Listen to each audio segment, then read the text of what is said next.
Thank you very much, Brett, for that very enlightening tour of Caulfield. I keep learning about that.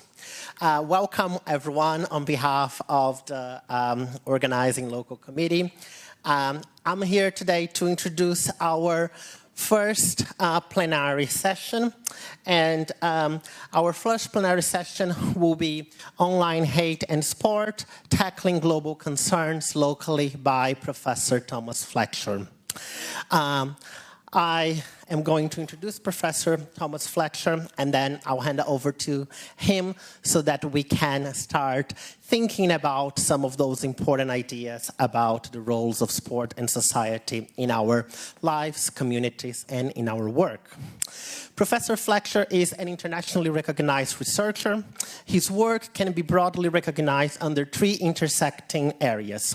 Firstly, migration and ethnically communities, where he is recognized globally for his work into the South Asian diaspora, race equality, and social justice in sport, leisure, and events. Secondly, social and cultural aspects of sports events, where he has published on topics related to ethical event hosting, community development, and inclusive events. The third and most recent area concerns families and family events. He is the author of the 2020 monograph, Negotiating Fatherhood, Sport, and Family Practices by Palgrave Macmillan, which won the 2021 Leisure Studies Association Outstanding Book Prize. Professor Fletcher's outputs amount to 163, including 50 peer-reviewed journal articles, 2 monographs, 6 acted collections, 16 commission reports, and 25 book chapters. He has an excellent record of attracting external funding, having worked on projects worth £1.3 million since 2015. He is involved in a range of major externally funded projects. These include the Joint Arts and Humanities Research Council and Irish Research Council funded Tackling Online Hate in Football, which he is speaking about today for us. Beyond Leeds Blackett, Fletcher has a range of roles with international peer-reviewed journals and organizations. He's currently a managing editor of Leisure Studies, associate editor of Events Management, Sports and Society. He was previously reviews editor for Soccer and Society, and he is a member of the Academy of Leisure Sciences and sits on the Heritage Advisory Group of the Warwickshire Cricket Foundation.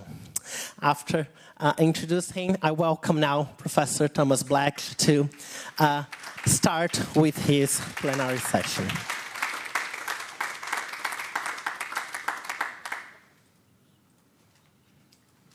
I have to walk around with that? Oh, no. Okay. Oh, no, okay.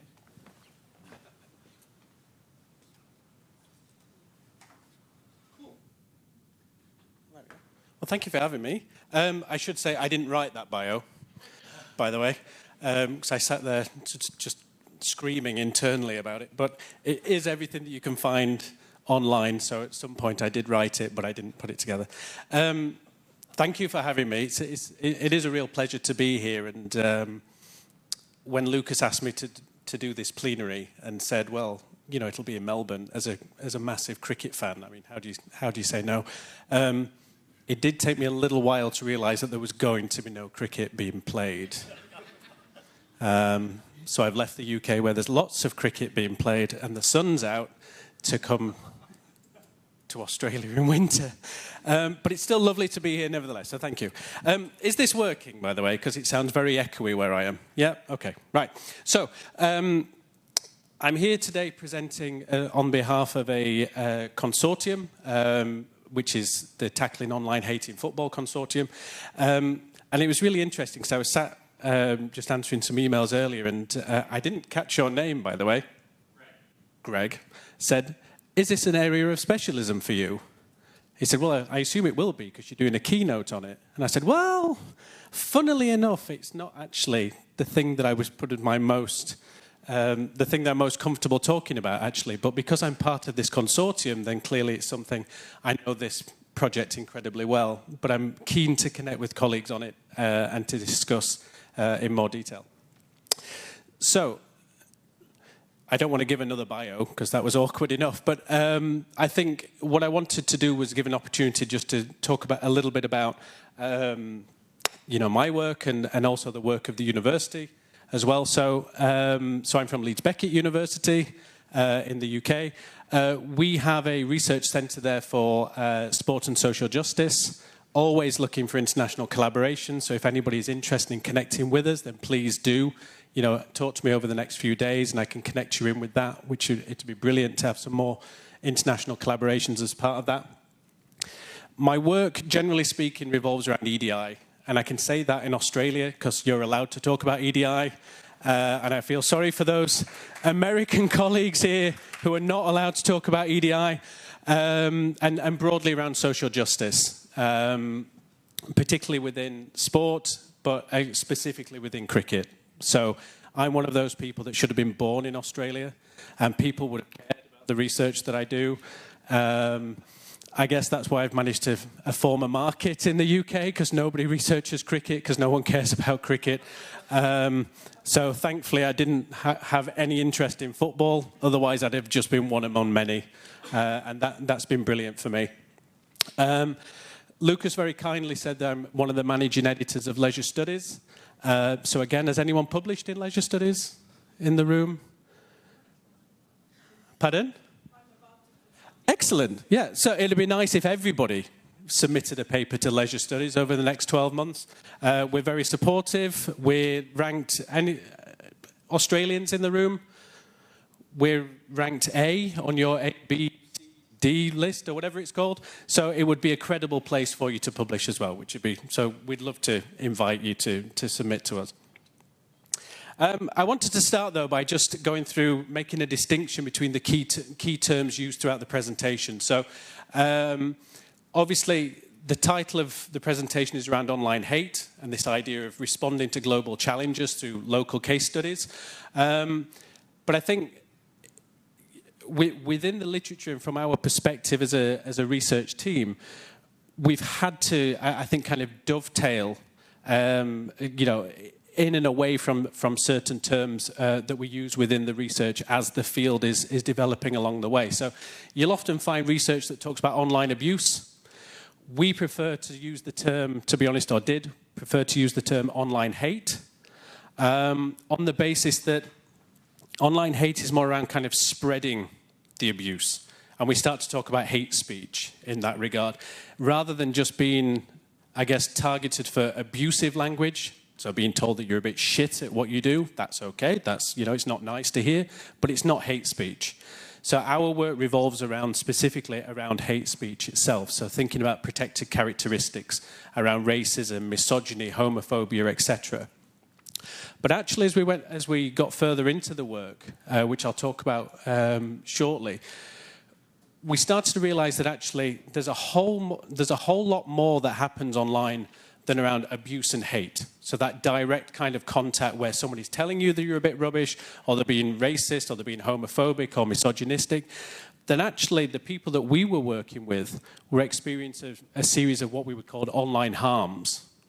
So it's that online, I guess, interactions, which is neither hateful nor abusive, but is potentially harmful to the recipient. So in the case of the footballers that we work with, for example, this is people encouraging them to spot fix, for example, in order to get, for the sake of gambling. Or it might be somebody trying to extort a player by, for example, screenshotting a WhatsApp message when they were 15, when they said something anti-Semitic, and then 10 years later they make their debut for England, and somebody says, I want 50 grand, or I'm going to the newspapers.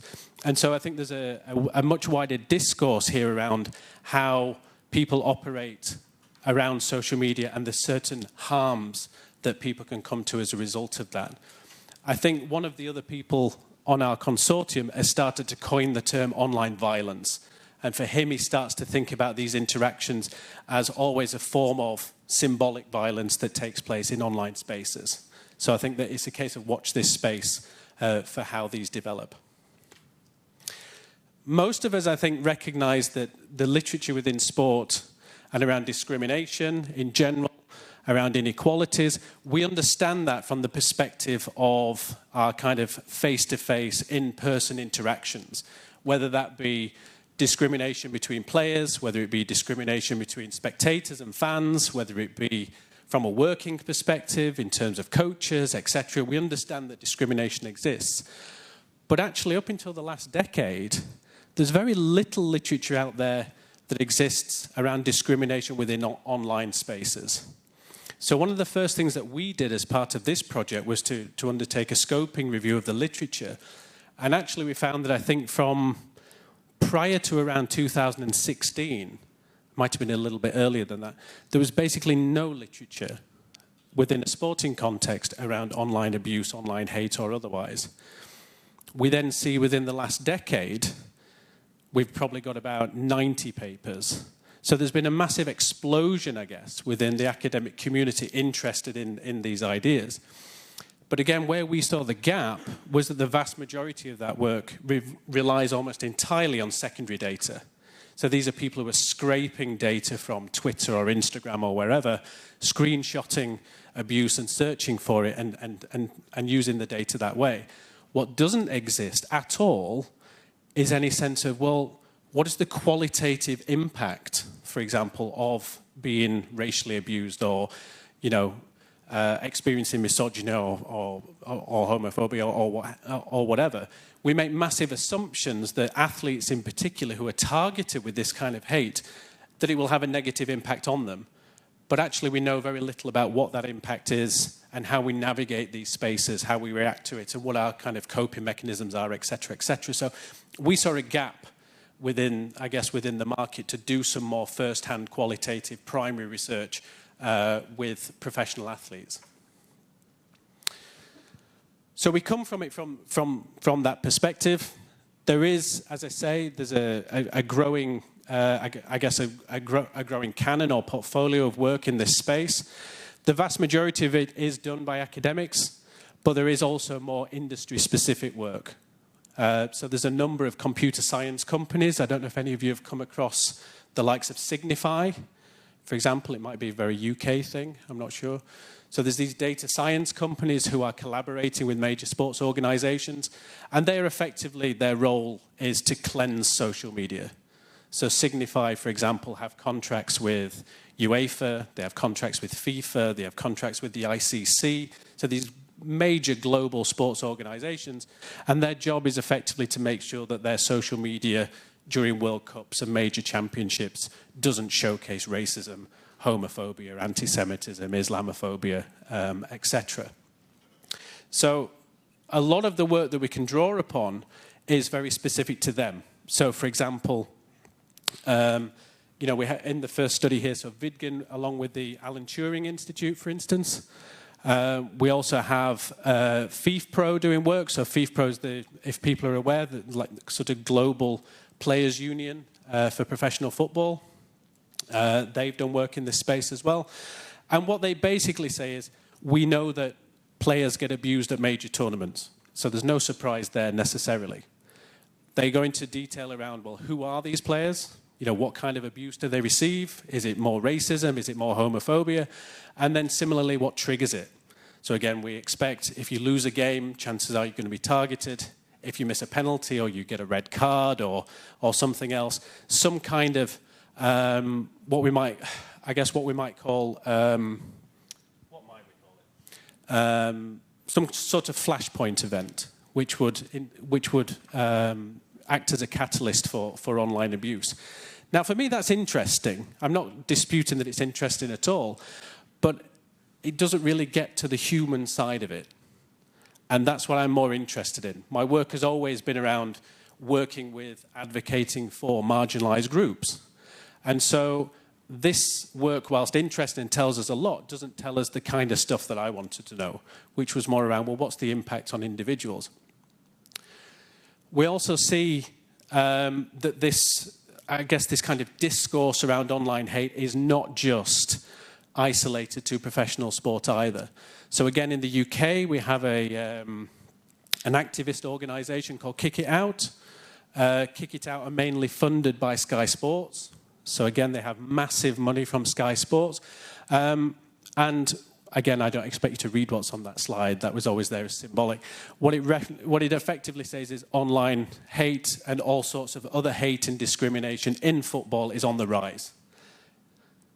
So whether that's at amateur levels, whether it's professional levels, whether it's face-to-face, whether it's online, whether it's fans, whether it's footballers, whether it's management and coaches, whether it's within the workforce, discrimination is on the rise. So this is I guess this is the backdrop that we're approaching the research from. So our project is tackling online hate in football. Please do look us up. I'm not trying to sell it by any means. For me, this was game-changing. As an individual academic, this particular project has been career-defining for me. I'd always managed to attract money, and I'd done really interesting work with the governing bodies and individual little projects. There might be 6 months here, 12 months there. But this was the first major project that I was part of. And again, we're talking in pounds, it's worth about 600,000. In Australian dollars, what's that, about 1.2 million? I'd love to be able to say it was worth 1.2 million, which would have been another reason why I should have been an Australian academic. That makes a difference, right? To be able to say it's over $1 million. That sounds amazing. And so this was a major 3-year study. It was a collaboration between UK partners and Irish partners on the island of Ireland at Dublin City University. Collaboration from, very interdisciplinary as well. So we have lots of sports. Hello. Yeah, I just wanted to ask a question. Yeah. I just noticed the timeline, and to me, if I remember correctly, the incident with Sancho, yeah, Rashford, and Saka. Yeah. Was that sort of like in the UK? Would you say that was like the major catalyst for really looking at this work more closely, or because I mean, like, I just keep it's just racking my brain, and then I saw this timeline, yeah, and I'm like, well, I was going to come to that because we got the funding. So the funding was announced and in the bank account in August 2021. got it. The Euros were that summer, so we'd applied for the money in the March because we thought that this was something that was interesting, and then everything kicked off at the Euros, where 3 English players missed penalties in the final against Italy, and as a result of it, we experienced a huge amount of online vitriol. And we had a WhatsApp group at the time, and I'm not sorry to say that everybody went into the chat and went, holy shit, we are onto something here. And it was one of those awful moments where you thought, we knew we were onto something, but now we've got something, because we have a national problem now, even an international problem, and we were like, we're going to save the day here. We're going to change football. The irony was that actually I think it made the work harder, because we expected football to come in. Of course, talk to our players. Of course, then create education and resources and all these other things. We would like to work with you to make football better. And actually what happened is that everyone just became really protective. And so the walls went up. And so actually doing the research has been really difficult, I think partly as a result of that. But yes, timing-wise, everything aligned, but we were we were forward-thinking, we weren't really, but we were, we'd proposed the project before everything kicked off. So I think what's slightly different with our work is that, yes, we have this large quantitative data set, so there's a massive amount of data that I'm going to draw upon shortly. But what we have offered that's different to others is this massive qualitative element to the project as well, which I'm going to talk through, and then I'm going to present some of the findings, if that's okay. So, as a group, as a consortia, we effectively have three aims. One is around trying to predict online hate, which comes through this quantitative piece, which I'll run through shortly. Really, at the heart of it is around protecting those who are the recipients of online hate, so working with the footballers themselves. So that's where, I guess, where the kind of activistic element of the work comes in. And then ultimately what we're trying to do is prevent it. That is the bit that's the hardest, I think, actually, because that's the bit that we have so little control over. Because you can't control online spaces, because you know, Musk doesn't want Twitter to be clean and tidy because he wants people to interact with one another, whether that's racist or otherwise. He's quite happy for us to fuel the fire in that respect. So things have changed. The market has changed since we took on the project as well, because, you know, Twitter and others are under new ownership. So we have within our team sociologists, we have psychologists, we have experts just on football, we have experts on racism, on homophobia, on gender, on disability, and then we have a wonderful set of colleagues who are computer scientists. And I'll not lie, I don't pretend to understand what they do. And we attend meetings and they say, so Tom, we've done this and that, and you go, sounds impressive. And whenever we write papers, we say, right, I need a methodology on the quants bit, and we send a paper to them, and a day later we get 2,000 words of gibberish. But it all sounds incredibly clever, and it all sounds incredibly legit. But basically, what sets us apart, if I was going to be really simplistic about it, is that we own our data. Okay, so we've gone through the Twitter API and we've purchased the quantitative data. So we're not scraping it from social media, we have purchased it. And what we've purchased is all Twitter posts pertaining to international football tournaments, male and female, from 2007 until 2022. So we have all European football championships, we've got all Football World Cups, and we've got all African Cup of Nations. Okay? What that amounts to, just on the European Championship side, which is what the bid was actually for, we acquired the other data almost by accident, is about 48 million tweets, which was less than I thought it was going to be, actually. But what I was told was we've only gone by the official hashtags. So we've gone by like hashtag Euro 2020. So we have all official hashtag data. What makes it different, though, is because we own the data, what we actually have is a series of additional data points, around 50. So each tweet, there's about 50 data points that will tell us things like the bio of the person, how many likes the tweet got, how many comments did it get, who commented, what did they comment, what do they do for a living, do they have children, do they own a dog? All of these things, apparently, we have all those data, which means combined, it amounts to about 5 billion data points.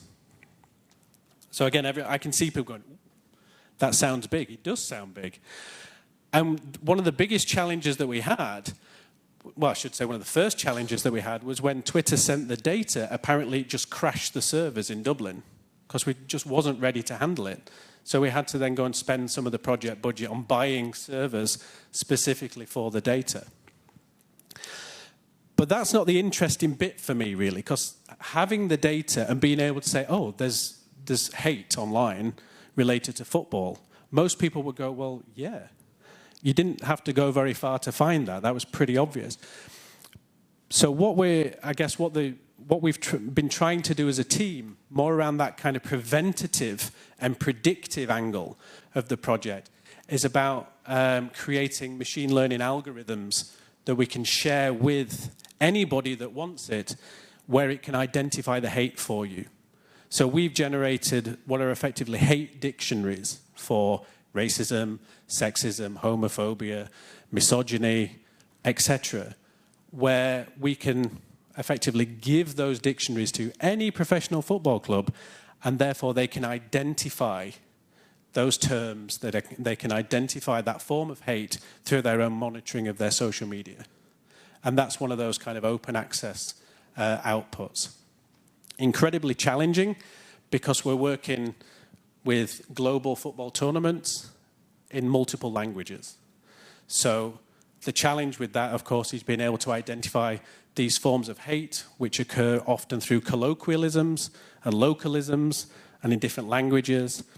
So whilst we think we've cracked it in the UK and English context, what we're always after is growing that network of people who can, for example, speak Portuguese or Spanish or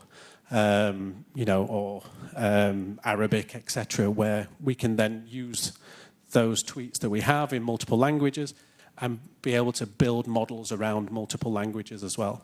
So again, if anyone wants to be involved in that, if they want to, again, offer up some assistance, then please do reach out. We're very keen to grow that network so that we can have a greater impact. I'm more adept and I feel more comfortable talking around the qualitative bit. So the qualitative work stream is the work stream that I've led, and specifically working with the professional football clubs. So as I said before, there's no research out there.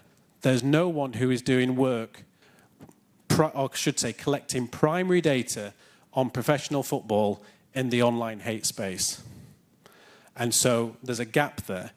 Now, of course, anyone who's worked with professional athletes, has anyone worked with professional athletes? Awful group of people to work with, right? You know, professional clubs, awful to work with. Incredibly suspicious of you. Don't want you anywhere near them. Don't want you asking awkward questions. Don't want you giving advice. So again, I thought football would be embracing us, say, come on in. You know, of course, we want to make the game better. And actually, I spent 3 years just being basically told to fuck off. You know, just weren't interested.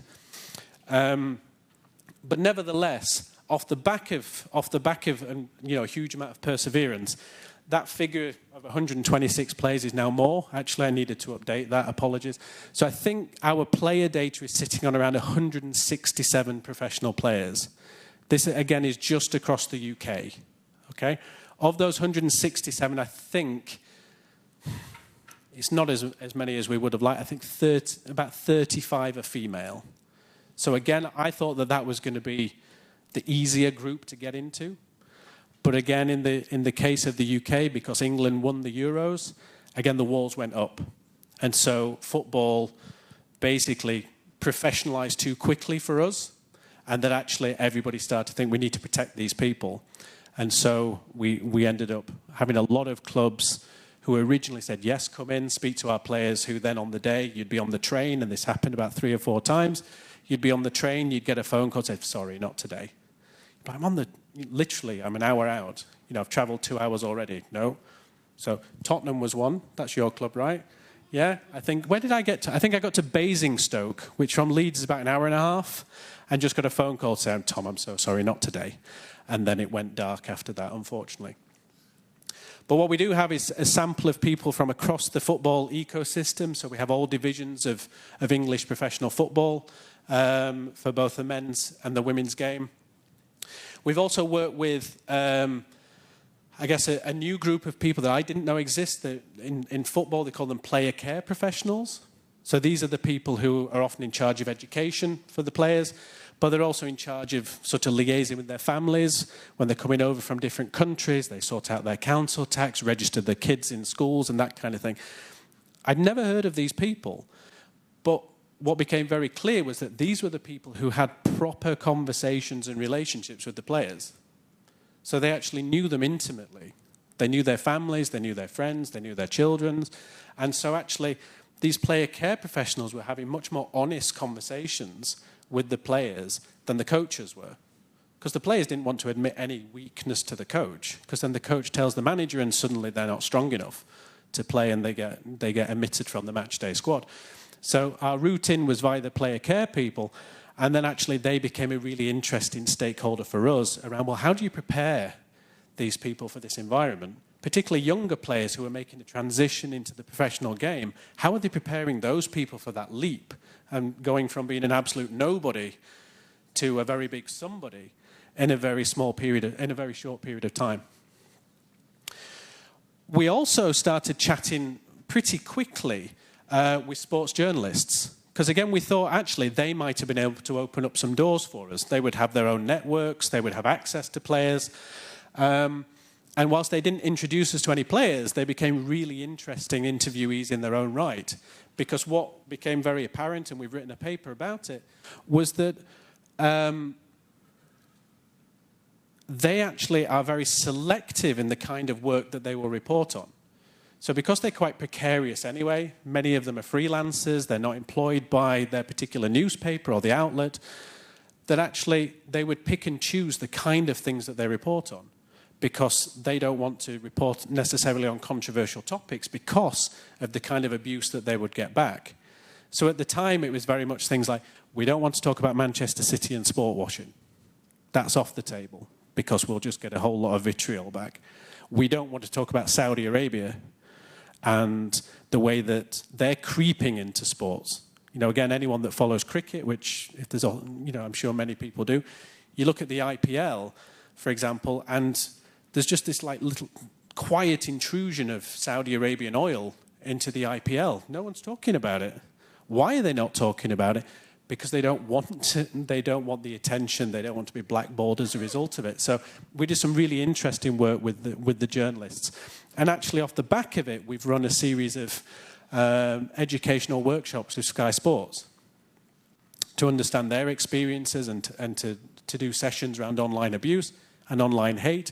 And off the back of that, they've actually said to us, well, we don't have an online hate policy among our journalists. We wouldn't know how to advise them. Will you write that for us? Of course we will, because that's academic impact. That's the kind of thing we're paid to do. That would be amazing. And then we've created training for their line managers so that they can support their reporters and their presenters. And then we've created guidance on how to create peer-to-peer support network within Sky Sports. It was far beyond our aspirations, I think. But again, not part of the bid. That's not something we got budget for. It was just something that came along and we thought, brilliant. You know, this is the kind of thing we should be doing. The final piece of research that we have in terms of data collection is with fans themselves. And we were quite keen not to work with fans in the first place, actually, because we didn't want to give the racists, the homophobes, the misogynists, we didn't want to give them oxygen, really. So we did send out a survey, but it's not actually targeted at people who are the haters, the abusers. This is a survey of general fans around, do they witness it? And how does it make them feel? Have they ever participated in it? Have they ever challenged it? For me, the challenging bit is more interesting, because I kind of think, how do we create a culture of responsible citizenship online? And so we have that survey, and we have a paper that's under review off the back of that at the moment. So I was looking through our player data a few months ago. It's one of those where I'd committed to have this paper written by the end of this year, and I just keep having to say to colleagues, I'm really sorry. I'm so sorry. I'm just so busy. I don't know what to say to you. But I coded the data months and months ago, and then never actually committed anything to paper. So I just got a spreadsheet of printouts and just highlights, and I'm just thinking it's just so interesting, but never had the ability to actually properly code it and put it onto paper. And this conference has forced me to do it, so I'm very grateful, Lucas, for that, because it has forced my hand. So for me, within the player data, we've got lots of different themes around anything from how they experience hate in the first place, to whether they feel educated enough to deal with it, whether they would report it or not, how supportive their club is, how important their family is to them as a form of support, and that kind of, there's all sorts. What I want to present on today are the findings from just one of those codes, which is around how we experience and how we experience hate and what the impact of that hate is. And I've divided it down into these 6 broad categories, and I'm just going to present you with some prominent quotes from that. I'm not going to read them to you, because obviously you can read them yourself, but I just want to discuss, you know, how prominent these issues were and what we plan to do about it. So we start by just chatting around what the footballers that I spoke to, what their general relationship with social media was like, or is like. And so this is a quote from a current black male professional footballer. He has represented England at senior level as well, so currently still playing in the Premier League, so top at his trade. And he simply said, when I asked, what do you think about social media? He just said, I hate it, to be quite frank. He talks about Twitter in particular. Twitter, whilst, let's be honest, plateauing, I think, generally in terms of people's interests. I think since Musk's taken over, people have pivoted away from Twitter. But from our perspective, Twitter's really important, because actually this is where the vast majority of the abuse exists. And because up until very recently, as academics, you could access Twitter. So we could, because of the Twitter API. Instagram's API is now accessible, so we can get visual data from Instagram, but Instagram insists on signing off any of your outputs. So let's be honest, what's the point? Because you turn around and say, there's racism, homophobia, etc. on Instagram, and they're going to say, well, you can't publish that. So why waste your time? So Twitter is important to us. So this player goes on to say, basically, after every game, if I had a bad game, Twitter would be slaughtering me. But what I found more interesting about this was where he says, I hated it. I went through a long period of hate, love, hate, love. I need it. It's going to help me. I quizzed him on that, and he said, my coaches all my life, all my career have said, you need to be on social media. You can make money on social media. You'll get sponsorships, endorsements. You'll even get women on social media. This is what he went on to say, but ultimately said, it didn't help me in any way, shape, or form. He found it a really toxic environment. In fact, someone asked me the other day, how many of the participants actually had positive experiences of social media? And I code my interviews pretty old school. I don't like NVivo and that kind of thing. I find them awful for collaboration. So for me, it's just in Excel. Each workbook is a theme, and then it's just got all of the data in. And under my positive experiences tab, there are less than 10 entries across 167 interviews. Less than 10 individual responses to say that social media is a good thing, which is fascinating in its own right.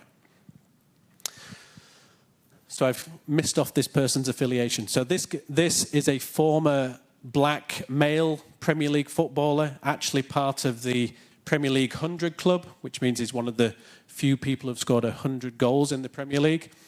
And I said, what was your relationship with social media? He says, I didn't have a good one.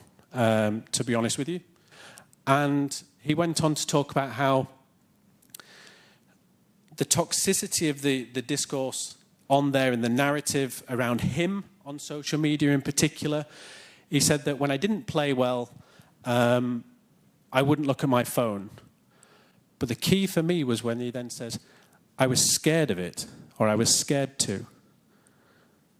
This is an international footballer earning probably £150,000 a week, and he's scared to look at his mobile phone, which I just thought was a tremendous admission from him. So obviously, casually, you say, what are you scared of? And he just put, I didn't want to see the bad comments.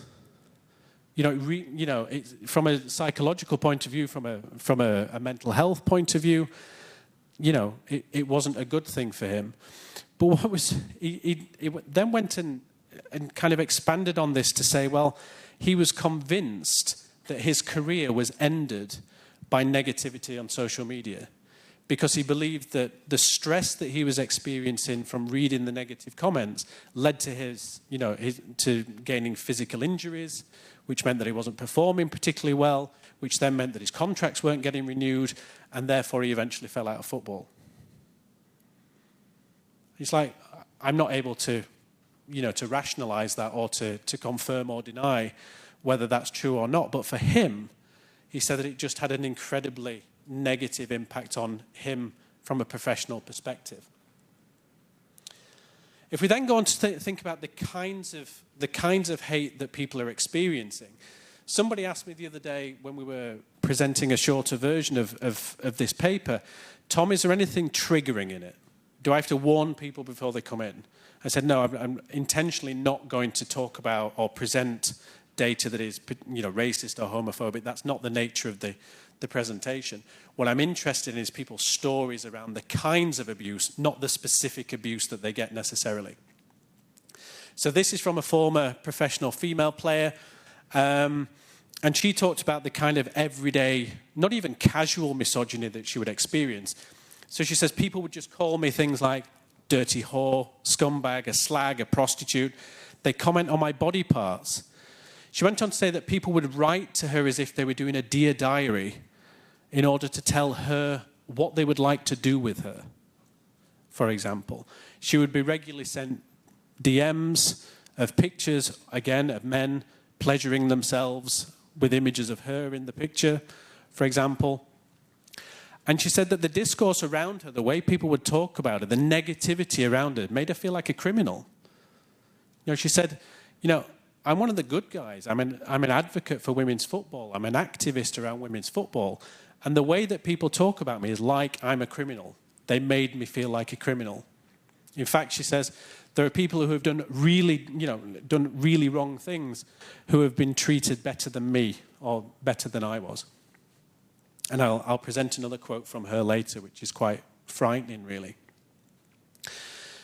I mentioned at the beginning around how there's maybe that movement away from thinking about hate to thinking about harms, for example, and I gave the example of spot fixing. This is a young black male professional footballer. He plays in League 2, which is basically Division 4 of men's professional football. So he's earning a living, but not a massive living out of this. And he was talking about some abuse that he received because someone had bet £1,000 on him scoring in the final game of the season because he was on a particularly good scoring run, and he missed a penalty. And in response to that, he said they were just saying things like, "Oh, I bet on you to score, put £1,000 on you to score, something like that, and you fucking missed. Fuck your family, fuck." I'm allowed to swear, right?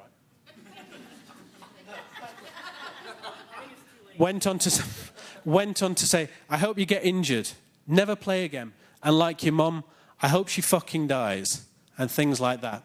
And he was just the most lovely, lovely man, to which I just sat there and said, "And how did that make you feel, expecting him just to be absolutely enraged by this interaction?" And he went on to say, "It just made me realise, what am I actually doing here?" What he actually went on to say was, "I felt sorry for them." I said, "Sorry for them how?" He said, "Because I lost them £1,000. I was just sat there thinking, oh my God, you're just such a better person than I am. But this was the everyday reality. This same player says, you routinely get people writing to you to say, "I'm starting university, I need a laptop. Will you buy me a laptop?" How do you respond to that? Just these, real sort of probing, solicitous messages, which are fairly common and routine and incredibly normalized. What was interesting with this interaction is his player care manager, so the person who's looking after him, was in the room and had got no idea that this interaction had taken place. And so off the back of it, he just kind of stopped the conversation and went, "Right, guys," and it was a team of guys, "so guys, we're going to have to take this up separately. Is anyone else going through anything similar?" And then this was in a focus group environment, and they kind of went, "Oh, shit." Because within their environment, there wasn't an infrastructure of support like you might have got at some of the bigger clubs. So the players were just taking it and doing nothing about it, not reporting it, because they had no confidence that anything would happen as a result of it. Obviously, as you would anticipate, the kind of abuse, the kind of hate that the players experience differs between the male and female game. So within the male game, the players talk a lot about general performance-related stuff. And then if I was going to hone in on a particular type of abuse or hate, it would be principally around racism. In the women's game, very much around misogyny, casual homophobia. And this is a current professional female player, so she plays in the Women's Super League. She also represents her country as well. And she's heterosexual, but was talking about how common and natural it was and normalized it was for her teammates to experience casual homophobia. And she told the story of a teammate who had recently, I don't think they got engaged, but they posted a picture of with her partner, and just said the amount of abuse that she got was just incredible, and how she shouldn't be expected to, not expected to accept that. But interestingly, she went on to say, but there's a lot within female football of you being encouraged to publicize your relationship status. Because from a football perspective, female footballers, the view was, you're going to transform how people see footballers. In the men's game, very few players are openly gay. In the women's game, she says, pretty much everyone on her side is. And therefore, because it's so normal, we're encouraged to speak about it to try and change the culture around football. But then why would you? if as a result of it, you're then targeted with this, horrendous homophobia. We then see a culture with, I suppose, through our data, we're exposed to this culture of what we like to call toxic scrolling, which I think differs to the literature that talks about doom scrolling. So again, I don't know if anyone's familiar with the idea of doom scrolling. It was quite common through COVID, where it's just like, oh Christ, look, another war, look at what Trump's doing, blah, blah, and just that kind of depressing social media narrative. What I think is different when we think about this idea of toxic scrolling is that you're reading negativity about yourself. So the act of scrolling is quite toxic, but then the content that you're scrolling through is then similarly toxic towards you, which I guess is not something that most of us would have to go through. And so for this current black male footballer, he says, for me, when I said, what are you scrolling for? He said, for me, I'd just be looking for something to hate myself with, which again, I found fascinating. Rather than looking for affirmation, he was looking for something to hate himself with. He goes on to talk about how most players, they do scroll because they're wanting to find something nice, particularly if they've had a bad game or a run of bad performances, that they're just scrolling, hoping that someone says, don't worry, Tom, you weren't as bad as you think you were. And the problem with this is you might find one of those, but it's 1 in every 50. And then you scroll through another 50 toxic ones before you get to a nice one. And what they go on to say is, you're not going to get affirmation from within football. There's no communication within football. Your manager is not going to tell you that you're doing well. In fact, this particular one says, if you're looking for affirmation, and if Gary Neville, who's a football pundit in the UK, I don't know if anyone's familiar with Gary Neville, so he's a football pundit for Sky Sports, former player for Man United. He says, if Gary Neville isn't circling you on his interactive whiteboard to say, hasn't he done well today? There's no affirmation. So people go looking for it on social media, but of course don't find very much of it. This is the female footballer that I referred to earlier, who talked about being called a slag and a scumbag and a whore and all the rest of it. As a result of that, she spoke out. So she was one of the activists that spoke out about her experiences. And she went on Sky Sports to reveal her experiences. And basically went on to say that was the worst decision she'd ever made. So she says, I spent about 3 hours just scrolling down my name and just reading what people were saying to me. And she said it was probably the loneliest time of my life. And actually, what was really sad is where she actually says, and honestly, I didn't know I could survive it. This particular player, as a result of the abuse that she was receiving, just retired from football. She just said, fuck this is not for me. I think she actually did say, fuck this, that's not me paraphrasing. She was like, it's just not for me. I can't survive this environment. But what was interesting was, she said, we did this really sensitively. She worked very closely with Sky Sports around how they would frame the story, the kind of headline that they would give, thinking that this would be a really transformative piece, that it would encourage other people to do the same and that she was doing the right thing. And ultimately, she says, it was the worst decision of my life. And so when we go beyond, I guess, the kind of minutiae of, what kind of abuse are you receiving? What are people actually saying? For me, it's then, what's the personal impact of that? All of the literature out there will make sweeping statements like, we know that online hate impacts people's mental health. It stands to reason that it would, but there's very little primary evidence of that.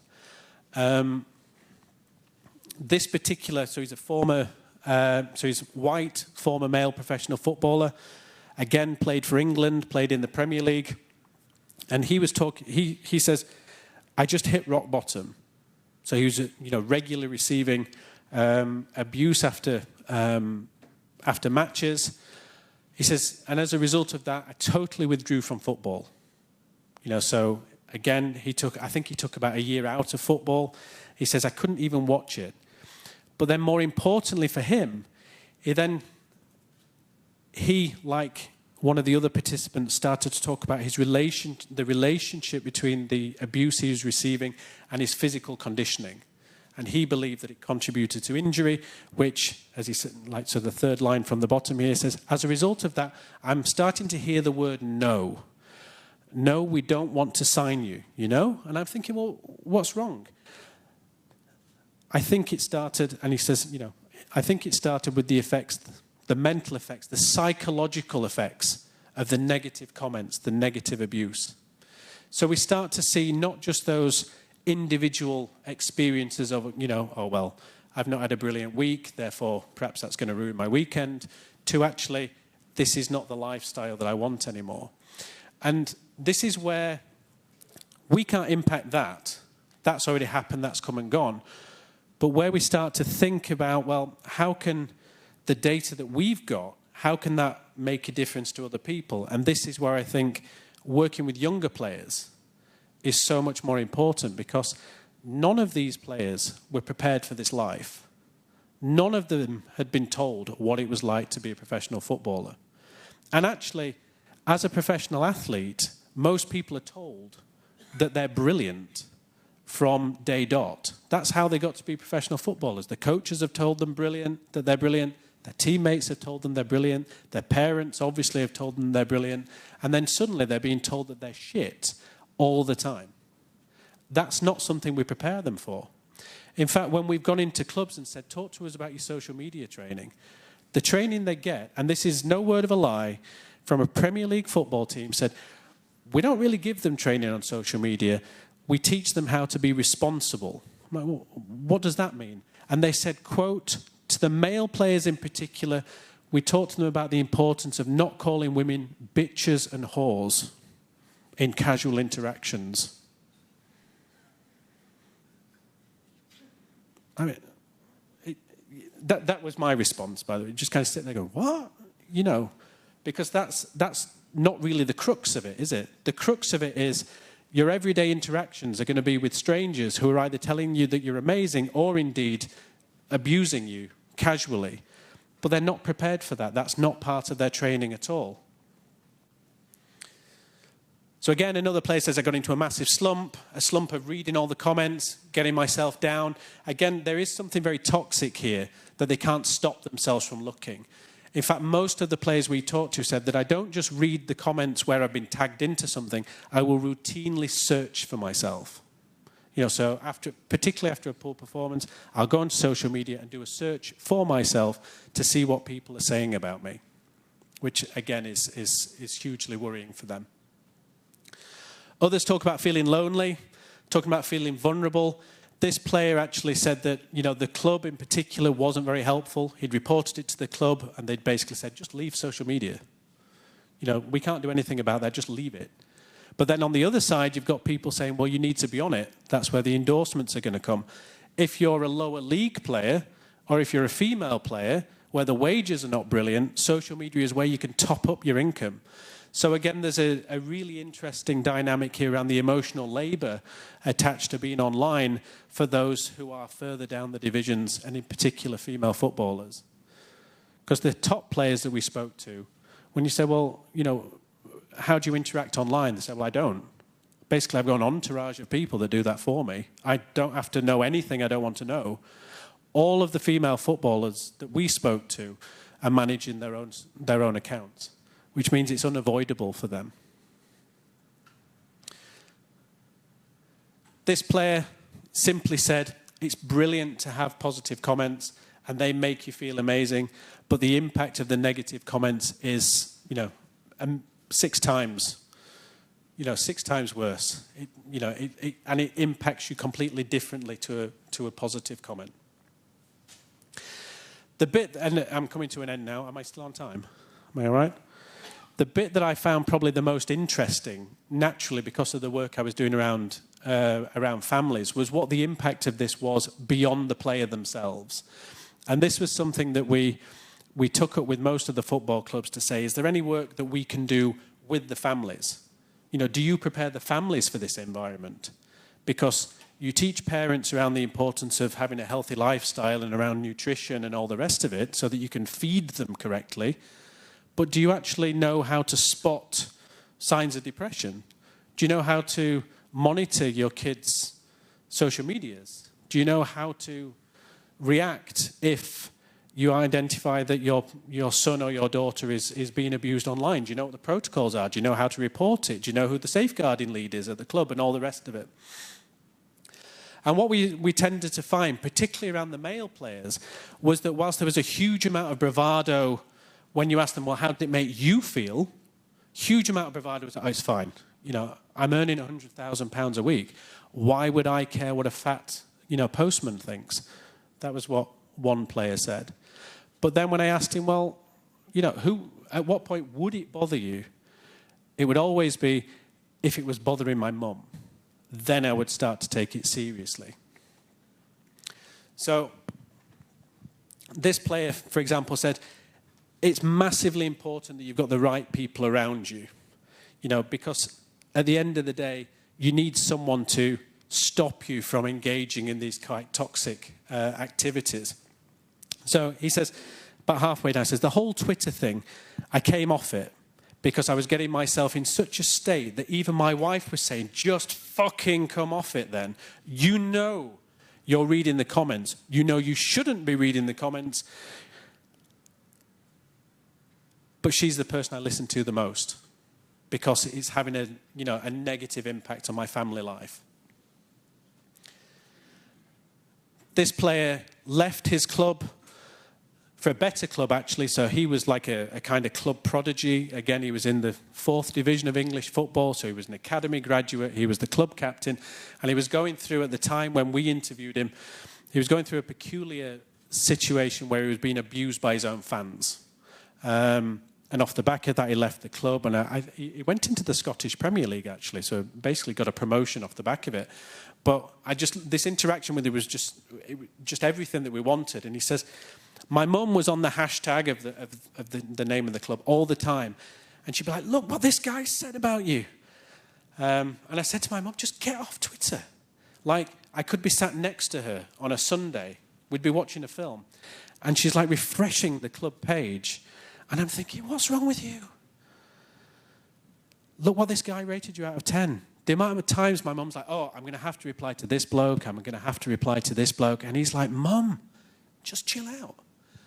But for him, he was distressed because he knew that it impacted his mum more than it was impacting him. And we saw that countless times. Pretty much every player that we spoke to, when we said, what would elevate your reaction to this? It wasn't if someone was being overtly racist or misogynistic or disablest or threatening indeed. It was when they knew that this had escalated to a level where it would upset their mum. And again, it just kind of breaks down the barrier again between this real kind of this masculinity that exists within these clubs, this kind of overt machismo.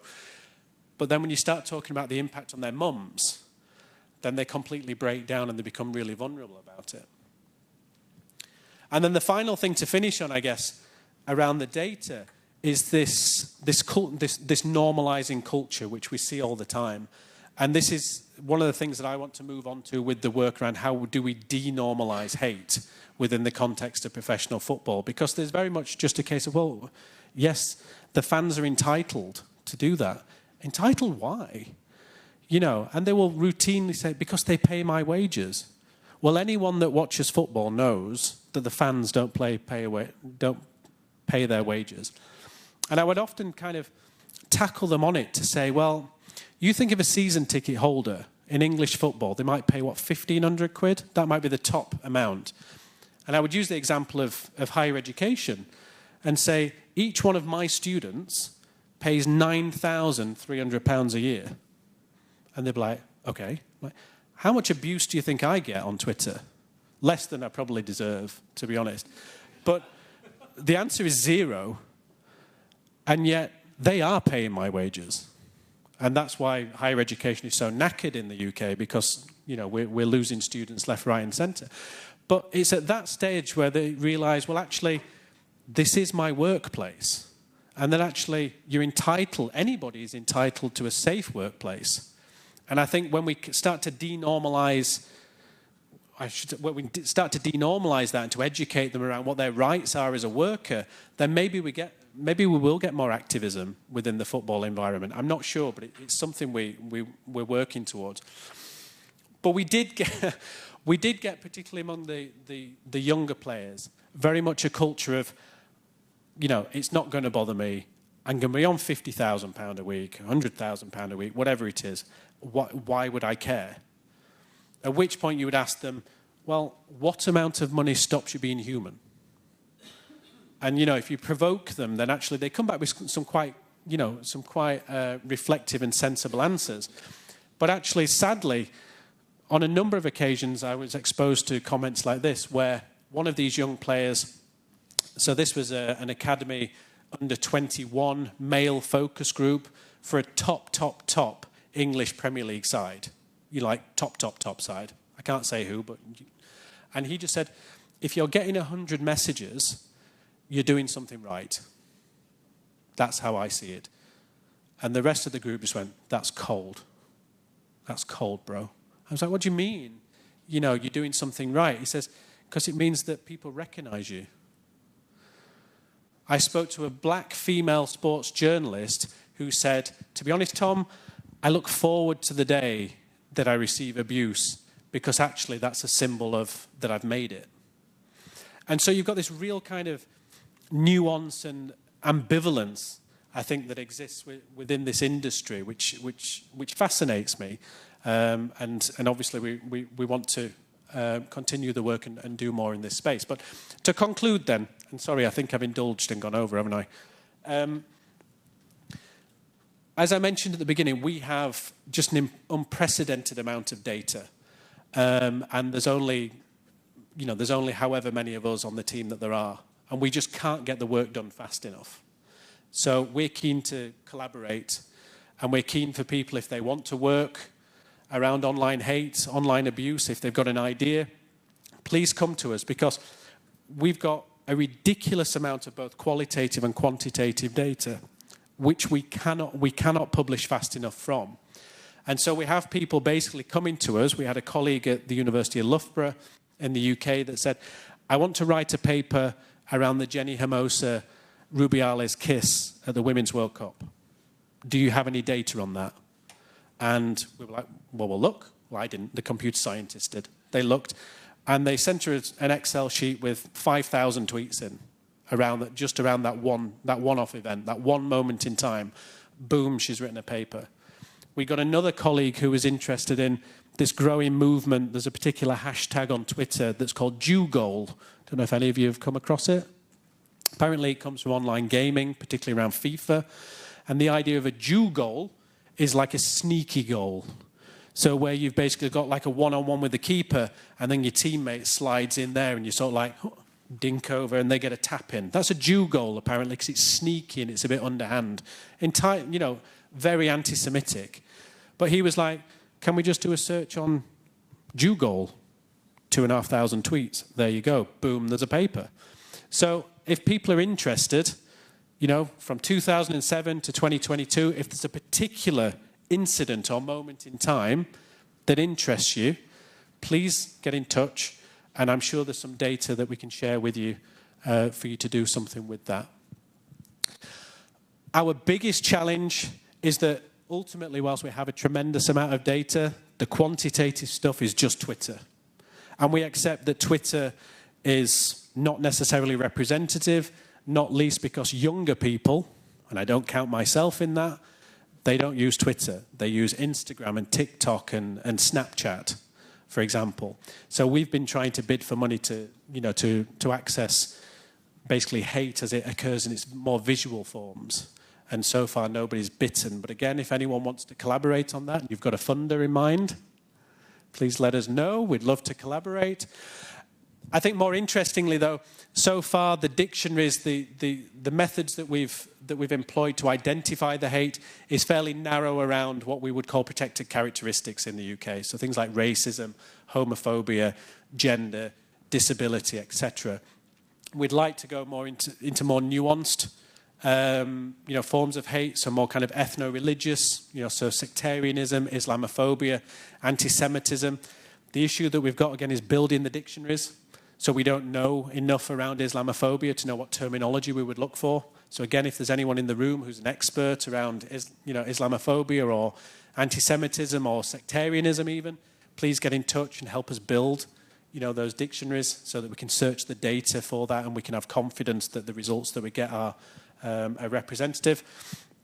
And then finally, obviously, like I'm sure is the case in all of your institutions, there is a massive push towards impact. Why are you doing it? It's interesting theoretically, but how are you going to make a difference? So we're working through at the minute how we transform these findings into something that is transferable back into the industry. And as I mentioned, football clubs are very difficult to work with. So we're collaborating with a number of charities who deliver education into football to see if we can get basically on their curriculum. So we will write all those things for them, and then they will go and deliver them, and then hopefully we can claim some sort of impact off the back of that. And I think, yeah, that's it. Thank you.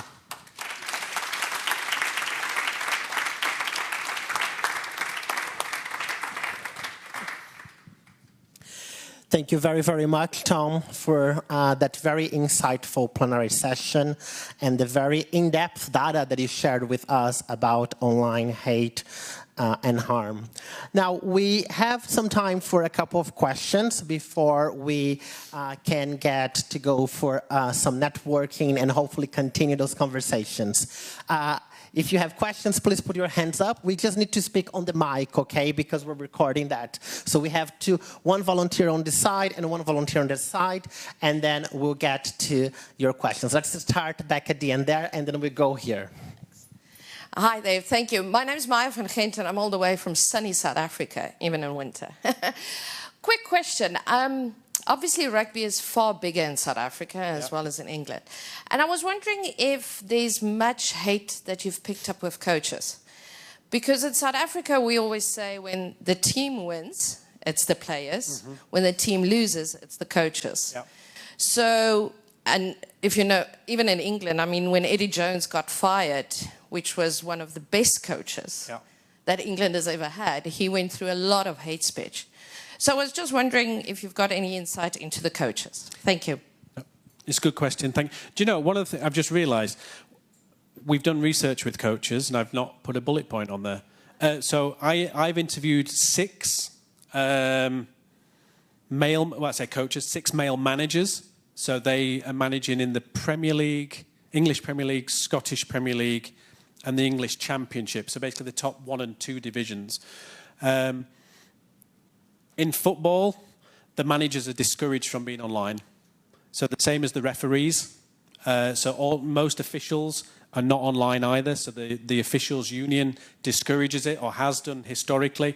There's a slight shift now that they want them to be online as part of their broader kind of EDI remit, for example, to share what it's like to be a referee, etc. So yes, it is there in the data. There was a heck of a lot around Euro 2020 about Gareth Southgate, the England manager, because he encouraged our players to take the knee as part of Black Lives Matter. So it was a real big discourse around the negativity towards Southgate, but it was framed around Black Lives Matter. So yes, it is there. It's not been a focus yet of a paper, but again, because all the data is around the hashtag for the tournament, all we would need is a list of, who the managers are for all of the teams and just do a search for the names. And we've done that with pundits, for example. So we know, particularly in men's football and female pundits, there's a lot of casual misogyny towards them. The whole, what do you know about football? Or what do you know about men's football? So, and again, it's the only way of searching is purely by the name of the pundit across the data set. So yes, if you're interested, yes, we could do that. I hope this is the question for Lucas and not for me. It's actually for you. I'm Dr. Jerry Reynolds from Ball State University in Indiana. And I was curious to see, the fans at any point gone after the spectator behaviors of parents of the players? Or any comments about, I'd just be curious to know, because I study parent behavior. Yep. And I'd be curious to know if fans and I guess the online haters if you have data on that as well. It's interesting. We've had conversations about it, and I think the data are there. I couldn't tell you specifically, but one of the things that I was curious to understand is if players are not responding, and so the haters are not getting that rise out of people, what do they do with it? And what we're told is that they will then go and target somebody else in their network. So it would be if their wives or spouses or husbands are online, they'd go and target them. There was one particular manager that I spoke to, for example, who said, my kids get a huge amount of abuse. So they figured out who my kids are and they target them because they know I'm not online, for example. So we're told that it is there. I don't know what the extent of it is, but basically, whether it's the parents of the players or whether it's another person within their network, yes, people will go after them because they realise, if I can't get a rise out of you directly, I'll get a rise out of you by threatening your mum. There was one player, for example, who he was a former. He represented Northern Ireland up to 21. He played League One, so like 3rd division in England. And he told a real harrowing story where he said, you know, I was a young player, you know, wasn't married, living at home with my parents, but I was trying to build a brand about being this kind of responsible young male adult, basically. So he went through a stage of posting images of him playing with his niece. And then one day he posted a picture of himself outside his niece's school to say, look, you know, best uncle in the world, blah, blah, blah. And he said this one interaction made him remove himself from social media because he got a comment that just went, oh, thank you for that. I'd be watching over your shoulder if I was you. I'll be the one with the shotgun. And so just by association, there's that sense of, well, actually, they're going to go after me. They're going to go after everybody within my network. And he said to me, Tom, you know he's not coming for me with a shotgun. But what happens if he's coming for me with a shotgun? So he said, so thereafter, I arrive at school 30 minutes early so I can get the parking space closest to the gate so that if needs be, I can get her into the car and we can be off quick sticks. And it's things like, you know, you're shaking your head. I was exactly the same, just like, what the fuck, you know? But this is the kind of everyday reality. So yeah, so the network intrusion, I think, is really interesting. But again, it's not something that we've looked into massively right now. Hi, Thomas. Thanks for the great talk. James from University of Sunshine Coast. I noticed how you'd spoken to a lot of different people in and around football. Is there any group of people connected to football that you'd really like to talk to and hear their perspectives on it? What do you mean? So you've spoken to like players and you spoke to like player care specialists and you mentioned coaches just now. Any other group connected to football that you'd be really keen to talk to? Yeah, I think in football and otherwise, I'd be desperate to speak to the human moderators at the platforms because, again, as part of the coding exercise for the machine learning piece, we went through a stage of effectively as a team, manually coding the data as to whether we thought something was abusive, hateful, hate speech, irrelevant. And so the guys at Dublin would just send us a data set where they're trying to train the machine. And we got about 10,000 tweets each, different tweets, and it might be on, say, misogyny. And we had to code each of those. And it took about a week to work through those 10,000. I have never been so depressed in my life. Just reading through just the slather that's there every single day and doing it just for a week over the space of 10,000. Some people do it every day, for 8 hours a day.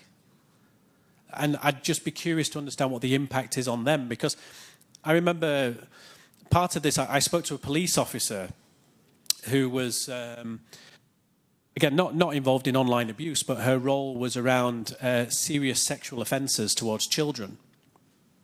And I got connected with her through a friend who said, I think she'd be really interesting to talk to because her job is effectively seizing laptops and then having to watch the material to decide whether or not this person has committed an offence or not. And she said after 2 years she retired with PTSD just because of the horrific things that she was seeing. Whereas in some I then spoke to, my wife's a lawyer, a solicitor, bless her, poor thing. And one of her friends works for the Crown Prosecution Service in the UK. So obviously they're the people who are deciding whether they should charge somebody with a crime. And she worked in serious sexual offences. But they only get, at a time, they only get seconded there for 2 years on the basis that they know it will have a profound impact on their mental health. The moderators don't have that luxury. They could be doing it for 10 years, 20 years. And I think, well, what's the social cost on them? So I'd love to do some work with them.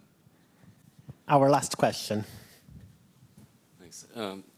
Yeah, I'm Rob Gregg. I came from San Francisco this morning. Actually, America, but so this may be gibberish.